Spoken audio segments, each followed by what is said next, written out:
Ассалаумағалейкум. Алейкум салам.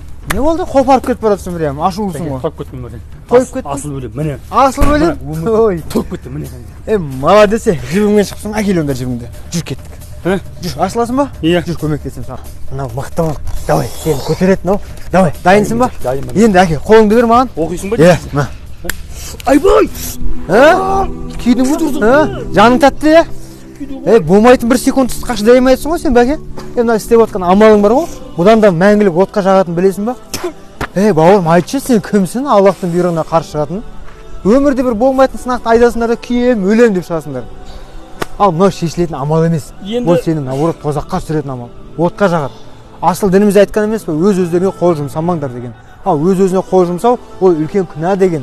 Сол үшін бауырым ойлан. Болмайтын затпен айналыспа, таста мынау. Не керек бар ондай заттардың бәрі?